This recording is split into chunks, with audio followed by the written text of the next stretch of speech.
Hi there guys, and welcome to today's live stream. We're going to be talking all about squats and some help for you guys if you're doing squats as part of your back in shape routine. We go through some active sort of squats so you guys can see exactly what I'm talking about. You might notice the setup's a little bit more zoomed out today so I can do some stuff behind me. As always, we've got questions. Put those in the comments below because Lara's just behind the camera. She'll be able to read those out. If you're watching this after the fact and not watching it live, then please do still comment. We read those comments and try and answer them after the fact as well. And if you're new to the channel, please do consider subscribing to our channel. Hit the notification bell so you know when we go live. We go live every single weekday, and we always do Q&A as our way of helping you guys get a little bit more support, a little bit more guidance, a little better understanding of your backs on a daily basis. So with that being said, let's get into today's live stream on squats.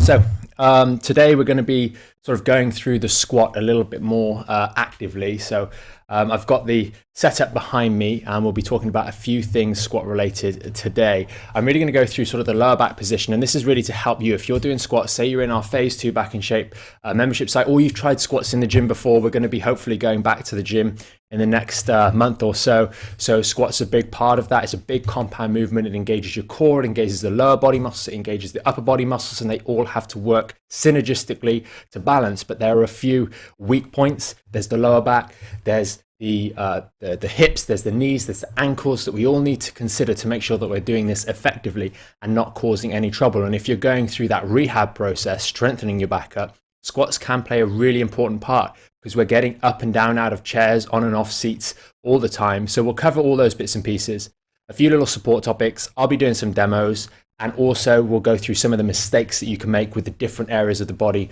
as well. So hopefully you guys will find this really, really helpful. I did do a run this morning, so me going through this, I'm gonna get a little bit out of breath as well, already sweating a little bit, so don't make me work too hard in the questions, please. Just kidding. So first and foremost, I'm kind of going to get up and just go straight through these. I kind of want to address the lower back position first, because it's something that a lot of people, I think, make mistakes and they don't really know they're doing this. And this is really about keeping that core. So the core should be engaged through the squats the whole way through. We shouldn't be disengaging our core. So I'm kind of going to park that. If you don't know how to do the core engagement already, then go over to the Back in Shapes, join the phase 1 basic membership, and just start doing that core engagement. If you're in the premium membership, have a look at the phase 1 topics, and you'll see we did a little video to really help you guys better understand how to do the core engagement and what it should feel like. So I'm not going to cover that too much in this sort of tutorial, if you will, but I am going to go through the actual squats themselves and focus more on that side of things. So let me just flip to a big screen so you guys can see me properly. So the first thing we want to do is we want a neutral spine. We talk all the time about this, having this neutral spine through here. And as we're coming down, we want to imagine someone's pulling us away from the wall. So if we're flat on the front here, someone's just pulling us. And as we go down, we're being pulled away and then back up. You can see that my spine is not really moving. It's pivoting slightly forwards, but it's not bending at any point. I'm not rounding like this, okay? The second thing we're doing is we're not, as we go to the bottom, a common mistake that people make is they lose flexibility and they tuck their bum under like that to go the extra depth. When you're doing these sorts of exercises, particularly the squats, a lot of you guys will be working on your hamstring flexibility, your glute flexibility, and your hip flexor flexibility. Bit of a mouthful there. Please don't push the range on your squats until your flexibility improves. So as we're coming down through the squat, we get to a point, okay, that's as far as I can go. And if I move in front of the whiteboard, you can really see the outline. Boom, that's it. Core's engaged, torso's up. I'm engaging these muscles through here. My back is tight, okay? Sometimes people miss that the lower back muscles should be engaged. Those lumbar erector spinae muscles, the ones that maintain the lordosis through here, they should be tight. And what you'll often find is as you get down towards the end of your range, you'll feel almost a little bite point where these muscles are engaged and they're stopping that taking place. That's that movement I just showed you guys, the tucking under of the bum. And with hamstring flexibility and with glute flexibility with time, that point will get lower and lower in the squat. But we should feel a little bit of something happening down here, and that's okay. Quite often, you guys that are doing this and rehabbing your lower back might misinterpret this as a problem, and it's not. As long as it's done carefully, we may hit that bite point or be just before it, and then we go back up and finish the squat off. So that's a very, very important point that I want to cover with you guys. It's okay to feel a little bit of tension there, because a squat is a full body movement, and this bit is really going to anchor to protect your lower back. So just be aware of that. You might get a little bit of that tension at the bottom of the rep. Now, one of the common mistakes, I'm going to jump ahead just while we're here with these squats, is that people keep their body upright too much. We talk a lot in the membership site about keeping your torso relatively vertical when we're getting up and down. You can see even what I'm doing now. Some of you guys, if you've got bad knees, won't be able to be in this position.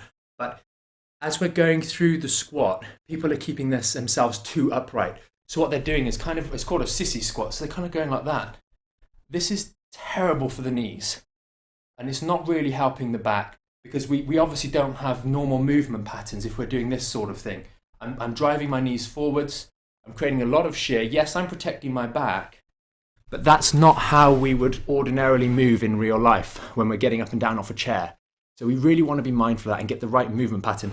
I mentioned earlier that pulling you off the wall. So if we're pulling you away from the wall, we should feel that everything's in line, and then my bum just gets pulled back and then back up again. It's just pulled back and then back up again. If you guys want to pause this, if you're watching it after the fact, then pause it, or even go back and rewatch this bit, because that movement is really, really important. It really is the foundation, because that's how we get down, get up, etc. And this translates, the reason these squats are so important is because what we see as patients get older, and it even starts, in your 20s, to be completely honest, people get out of chairs like this. Like that. And they're using all their arms, they're leaning forwards loads.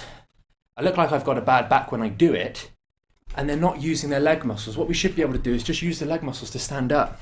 But a lot of people get weak leg muscles, so they inadvertently start doing that out of laziness. You fast forward that 5, 10 years, 15 years, 20 years, and then you get a minor back injury, and all of a sudden you can't get up. Because each time you do that, your back's getting compressed because you're leaning so far forward. So the squat is so important to strengthen up these muscles so that we can get up and sit down using the legs. And that decreases the impact. You also see people, they're walking around, and you might have even done this, and don't worry if you have, but you know now not to do it. They sit down in a chair, and it's kind of like, boom, and then they're down. The ground probably shook when I did that, because, anyway. So we don't want to do those sorts of things, because it's just compression, because we don't have the appropriate squatting technique. Now, the next point I wanted to cover for you guys was going to be the ankles and the knees. This is another one, and this is more for the benefit of the ankles and the knees rather than the lower back, but it's a mistake we see time and time again. Part of it is because we don't necessarily have enough strength in the glutes and just a lack of awareness. We're thinking so hard about our lower back and our core that we forget about the knees and the ankles, and I'll show you what that looks like. So as we're here, I've got a slightly wider stance. You could do a narrow stance like you're skiing. Either one's fine. And as we go down, we go like that with the knees in. And you can't see my feet, but my feet are rolling in. This is terrible for the knees. You're going to get pain on the inside of the knee. You're going to get problems with the patella dislocating to the side potentially, and just rubbing and wearing. So what we should have is, if my toes are pointing forwards, my knees go the same direction as my toes. They're both going forwards. I personally do squats, as you've probably seen on the membership site, a little bit wider. So I'm coming down, but my toes are pointing the same direction. And this is what it looks like from the side. So it's nice and easy, nice and balanced.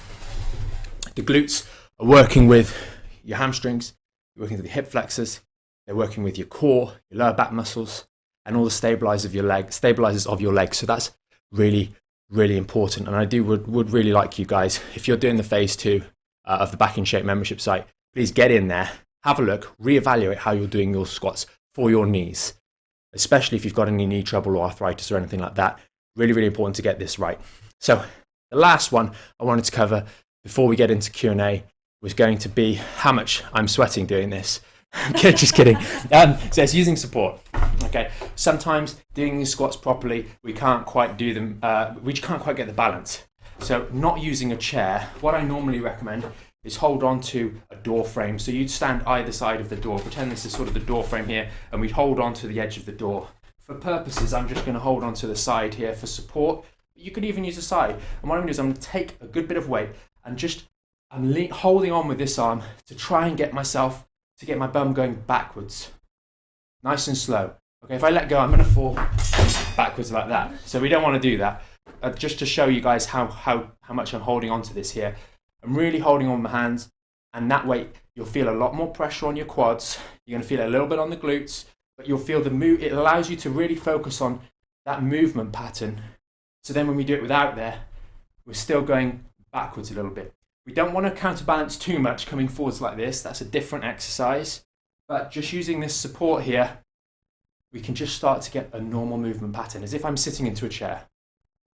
And that is pretty much it for the talking points on today's live stream. We want to keep our core engaged.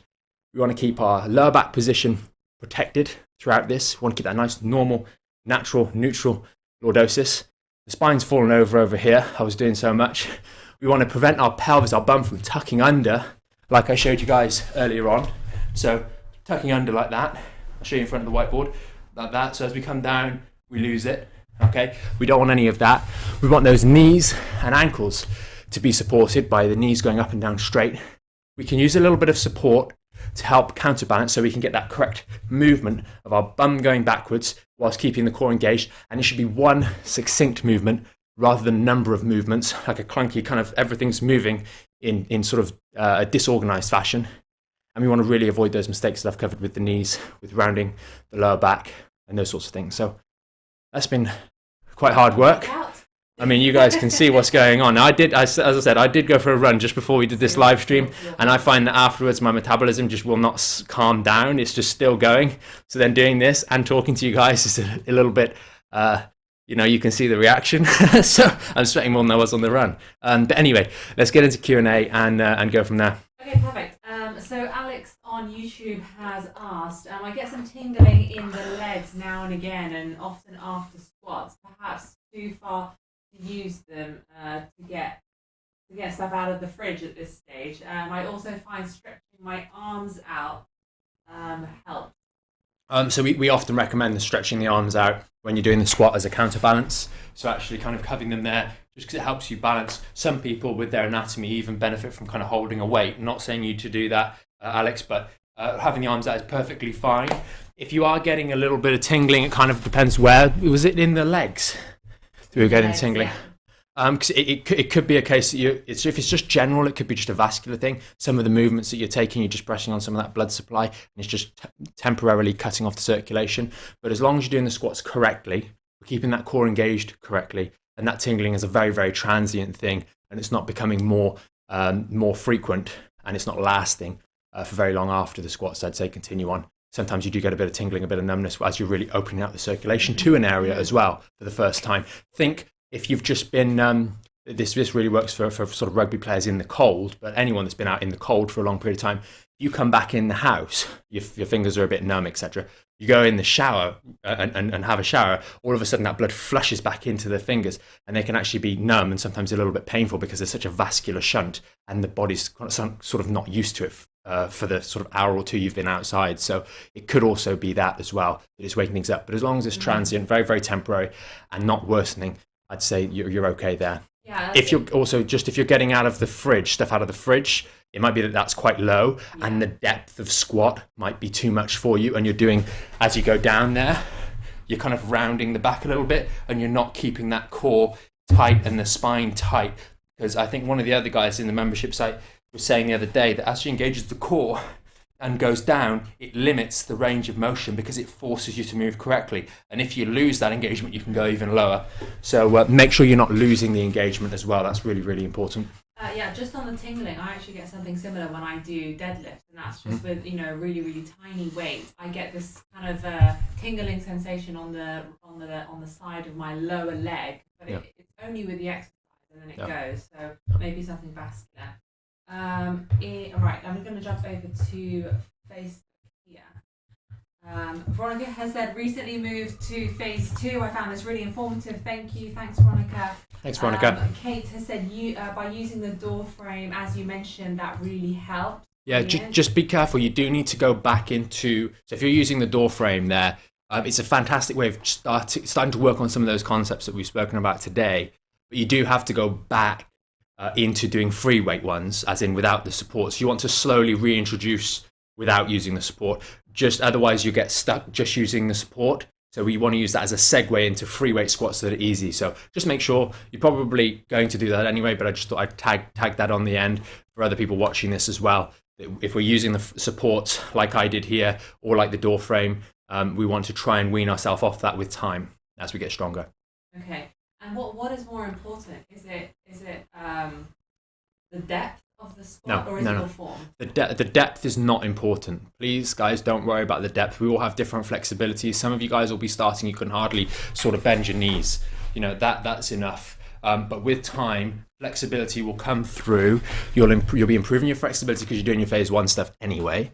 And you'll be able to go a little bit lower, but you've got to keep those key points, those key sort of markers of a neutral spine, no bum tucking, and sort of good knee position, good solid stable base with the core engaged. As long as we're doing that, the depth isn't too important. We do want to improve our depth over time to at least be able to go down to a seat level, because that's very applicable to your day-to-day. So it's something to work towards. Some of you, that'll take a week. Some of you, that'll take a month or 2 or 3 months. It kind of depends on where you're at to start with. Okay, awesome. Joe's asked, following on from that, when should we add weight onto our squat? Should we focus on improving the range of movement first? So for the time being, if you're in the Back in Shape membership site and you're doing phase 1 and then moving on to phase 2, phase 2 is where we introduce the squat. Just follow through that protocol, go through the necessary steps that we outline in there, and then move on to phase 3. Adding weight to the squat is something really for a little bit later on. As we start getting back into the gym, we can consider adding the weight. But for the time being, if you're recovering from back pain, which is sort of the goal of this particular tutorial to help you guys specifically rather than the average person in the gym, I'd suggest don't worry so much about adding weight for the time being. You're going to be using bands a little bit later on anyway. Okay, cool. Karen has asked, how many repetitions should you start off with if you're new to squat? So if you're new to squats and say, for example, you're the person moving from phase 1 to phase 2 of our Back in Shape, then you do as many as you can. Okay, the cap, we normally cap it at 3 sets of 10 to start with. If you can only do 3 or 4 good ones, then do 3 or 4 good ones instead of 10 bad ones. And that's where you start. It kind of doesn't matter to a degree. We need that. If you can do 1, that's great. If you can do more than 1, that's great too. Ideally, we'd be able to do 3 sets of 10, but if you can't, that's completely okay. I know many of you guys will struggle with that at the start, but you'll get there. That's okay.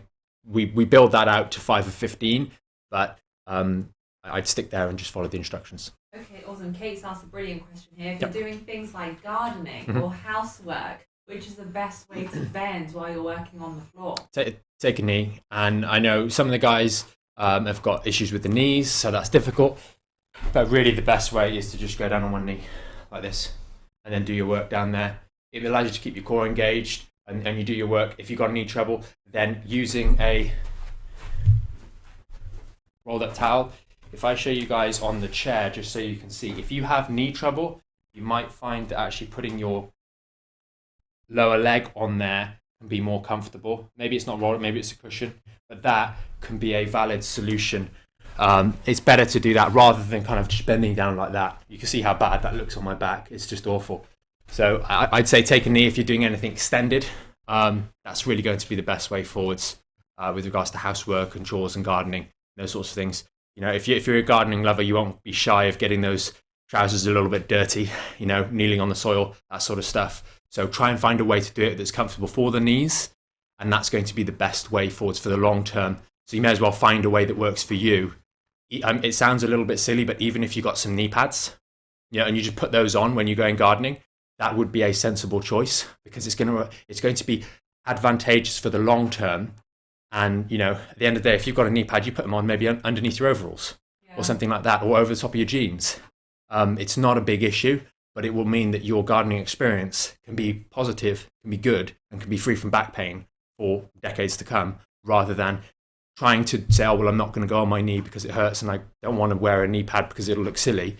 And then you're going to have back pain. So try and making those compromises can really make a big difference. Okay, she said, and should not round your back. Oh, definitely, you should not be rounding your back. Yeah. That's why the lunge is actually better, or the kneeling position is better, because as I go down, You know, I can even lean on here. I could have a chair in the garden. You know, there's no problem, a light garden chair. I could lean on that to get down. So I hold onto it there, slowly lower myself down, move it out of the way, and then we do our stuff. We try and keep our spine nice and neutral, doing our business down here, and then back up again. So that's perfectly acceptable as well. That'll work. Yeah, I was just going to say, with gardening, you can really lose track of time. So I think trying to remember to engage your core, maybe taking breaks as well. Yeah. The good thing is, depending on what's going on, we actually, when you're doing it, you will actually get a bit of a pump if you're tilling the soil. If you're digging things up to plant some new seeds and you're having to loosen soil, you're actually going to tighten up, and that will be to your advantage. It'll mean you're more likely to protect yourself. A lot of you guys will know this. After you've done the phase 2 routine, everything does feel, and the phase 3, everything feels a little bit more tight. You've got a little bit more protection for that spine. So once you have gotten into the throes of gardening, and you've been out there for maybe 10-15 minutes, you're warm, you're starting to tighten things up in a good way, you're going to find there's more stability, and that allows you to do more safely. Okay, brilliant. I think we've answered all of the questions, and from my end, I feel like it might be glitching ever so slightly, so I think we should wrap it up there. Okay, I'll just try and cover this last one little bit. If you've got another question, then that's great. Yeah. We're still live? Yes. Awesome. Just on the towel. A lot of you guys have asked questions about the towel, what size towel, etc., how big should I be doing? And I was something came up the other day about the size of the towel. You guys have seen this one, but this is a bath towel. Okay.